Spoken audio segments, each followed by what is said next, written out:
redes P2P. Quando a gente fala desse tipo de conteúdo, pessoal, nós estamos falando de redes chamadas de peer-to-peer. As redes P2P, elas são chamadas de redes com arquitetura entre pares. E por que entre pares? Porque no caso das redes P2P, cada um dos nós são os pontos de conexão da rede, então cada um desses pontos de conexão dos nós da rede, eles funcionam tanto como cliente como também servidor. E quando a gente diz que uma rede é P2P, que funciona então tanto como cliente como servidor, nós podemos imaginar a seguinte descrição em forma de desenho, em forma de ilustração. Imagina que cada um desses computadores que estão conectados nessa rede, eles podem tanto ofertar serviços para essa rede, portanto funcionarem como servidores dessa rede, como também podem se ocupar de um serviço ofertado por algum outro computador. Por isso nós estamos chamando que cada um desses computadores se comunica com todos os outros em uma rede P2P com essa característica de funcionar tanto ofertando serviço, servidor, como também se ocupando desses serviços cliente, certo? Então, um peer é, na verdade, um nó que forma a unidade fundamental de uma rede P2P. Certo? Elas possuem uma grande escalabilidade, porque essas redes crescem muito à medida que novos usuários vão entrando com uma facilidade imensa. Portanto, é muito fácil aumentar essa rede, né? Tem uma escalabilidade muito grande. Os serviços e os dados podem ser compartilhados sem a necessidade de um servidor central. Diferente das redes chamadas de cliente-servidor, são redes que têm um servidor central e tem os computadores clientes. Na redes P2P, cada peer faz a função de cliente e servidor ao mesmo tempo, como a gente já descreveu, então sem a necessidade desse servidor centralizado. Todos os participantes, na verdade, das redes P2P, pessoal, eles são igualmente privilegiados na aplicação, quer dizer, eles têm os mesmos privilégios naquela aplicação. Nesses sistemas P2P, todos os computadores que são interligados são tanto fornecedores como também consumidores desses recursos. A troca de arquivos, por exemplo, que são compartilhados em pequenos pedaços que nós chamamos de partes, de forma que através da conexão simultânea com diversos usuários seja possível receber pedaços do arquivo de cada um deles, de acordo com a disponibilidade e também maximizando assim a velocidade do download, já que esses pedaços podem vir de diversos locais. Vamos a alguns exemplos de aplicações de redes P2P. No caso da transferência de arquivos, temos aí exemplos históricos ao longo dos anos, como o Napster, o Kazaa, Torrent, BitTorrent, Cademila, GNU-Tela, né? Isso porque na transferência de arquivos, pessoal, pegando toda essa ideia, né, ela é muito mais rápida e eficiente do que a conexão cliente-servidor tradicional. Isso porque alvo de muitas críticas ao longo dos anos por fomentar o aumento da pirataria. Então, boa parte do uso de redes P2P na transferência de arquivos foi sempre alvo muito grande dessas grandes companhias que acusam as redes P2P de realizarem transferência de arquivos e fomentar a pirataria. Em relação à comunicação, um bom exemplo é o Skype, que faz chamadas de vídeo e áudio, onde essa chamada ela viaja ponto a ponto entre os servidores dos usuários, facilitando a conexão e diminuindo os custos das conexões, por exemplo, no caso do Skype, né? Para criptomoedas, as redes P2P são usadas tanto em criptomoedas como o Bitcoin, o Ethereum, o Ripple, né? O blockchain, que é o grande livro-razão das redes de criptomoedas, é uma rede P2P. Né? Não existe uma instituição centralizadora que realize as operações financeiras da rede. É uma rede P2P, é um exemplo de rede P2P. Né? Também temos aqui, pessoal, a parte do consumo de mídias, com o caso do uso de IPTV, que é um método talvez mais conhecido para compartilhar mídias audiovisuais, que também utiliza endereços de IP dos computadores dos usuários para realizar essa operação, portanto, também se utilizam de redes P2P. Bem, alguns cuidados importantes nas redes P2P. Primeiro, certificar-se de não copiar conteúdo protegido por direitos autorais. Isso nós estamos pensando, claro, na legalidade, né?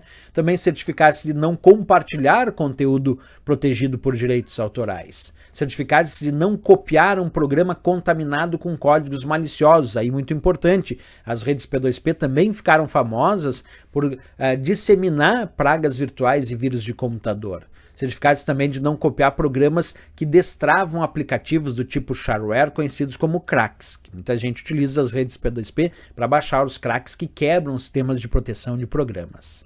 Bem, pessoal, inicialmente essas redes P2P elas não eram totalmente descentralizadas, sendo necessário um servidor de rastreamento para auxiliar na localização de pares. A partir da especificação original, algumas técnicas foram desenvolvidas para melhorar o desempenho dessas redes P2P. Por exemplo, um esquema, e aí muito importante saber dessa sigla que as provas cobram muito, um esquema de organização que é utilizado em redes P2P, o qual permitiu a descentralização dessas redes, é o DHT, o Distributed Hashed Table. Esse é um sistema que ajudou muito o desenvolvimento das redes P2P. O que é um DHT? É uma técnica popular de indexação e busca em redes P2P, capaz de indexar os elementos que vão fazer parte, aqueles pedacinhos das redes P2P e também facilitar a busca. Um DHT, eles formam uma infraestrutura que pode ser usadas para construir sistemas mais complexos, como sistemas de arquivos distribuídos, compartilhamento de arquivos peer-to-peer, de sistemas de distribuição de conteúdo. Bem, pessoal, falando ainda das redes P2P, e utilizando redes P2P em arquitetura híbrida, isso é possível também, onde nós temos então aí a entrada de um servidor. Então, em uma arquitetura que nós chamamos de P2P híbrida, a transferência de dados entre as partes ocorre diretamente, porém há o registro em servidores centrais, o que facilita muito a busca de pares e de conteúdo. Então, em redes P2P híbridas, sim, existe a figura do servidor, principalmente para fazer os registros. Então, o compartilhamento é P2P entre os pares e os peers dessa rede, mas os registros são feitos em servidores. É ali que fica concentrado os registros e é isso que facilita, como eu disse, a busca, e aí com isso é mais fácil encontrar esses pares. Vamos resolver questões de prova sobre esse assunto, porque sempre esse é o nosso interesse, então vem comigo nessa primeira questão que diz assim: a distribuição de arquivos em redes P2P pode fazer com que determinados arquivos, como vírus de computador, sejam difundidos na rede. E aí, pessoal, o que a gente responde para essa? Lembra que a gente comentou sobre isso? Nas redes P2P nós temos, de fato, muitas vezes problemas de distribuição de vírus de computador e outras pragas virtuais. Por isso essa questão está certo, esse é um dos problemas das redes P2P. Mais uma questãozinha na jogada aparecendo, acompanha comigo aqui e eu vou fazer a leitura com vocês. Dadas as seguintes proposições. 1. Um peer é um nó que forma a unidade fundamental de uma rede P2P.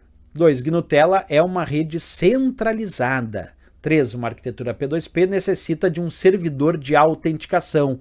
Verifica-se que... Aí vem as alternativas ali, né, pessoal? Quando a gente fala de um peer, ele é um nó que forma a unidade fundamental de uma rede P2P? Sem dúvida nenhuma, né, pessoal? Sem dúvida nenhuma, o peer é essa unidade fundamental. O GNU-Tela é uma rede centralizada? Não, é uma rede descentralizada, porque é baseada em P2P, que são redes descentralizadas. E o 3, uma arquitetura P2P necessita de um servidor de autenticação? Não necessita.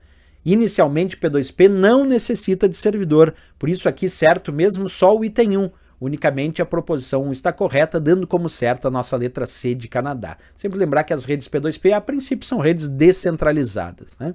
Mais uma questão na jogada, acompanha comigo. Em relação a serviços P2P, assinale a alternativa correta, né? Exigem maior quantidade de banda do servidor. B. Os nós, os peers, possuem função exclusiva de cliente. C. Os nós, peers, possuem função exclusiva de servidor. A letra D possui grande escalabilidade. E a letra E, sua principal finalidade é a mineração de bitcoins. Na verdade, pessoal, aqui a ideia é que as redes P2P possuem uma grande escalabilidade. Elas podem crescer muito rapidamente, de forma muito fácil. Por isso a resposta é a nossa letra D. Quando eu dizia exige maior quantidade de banda do servidor, errado, é o contrário, porque normalmente redes P2P todos são servidores e clientes ao mesmo tempo. A letra B diz que os nós, os peers, possuem função exclusiva de cliente, errado, tanto de cliente quanto de servidor.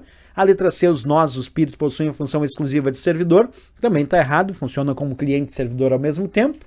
A letra D é a correta e a letra E botou sua principal finalidade é a mineração de bitcoins. Não, é uma das finalidades, mas não a principal finalidade. As finalidades mais relevantes é a distribuição de arquivos e também programas através dessas redes P2P. Uma das finalidades, sim, é a mineração de bitcoin através de blockchain, que são redes P2P. Ficamos aqui como D de Dinamarca, a resposta dessa questão.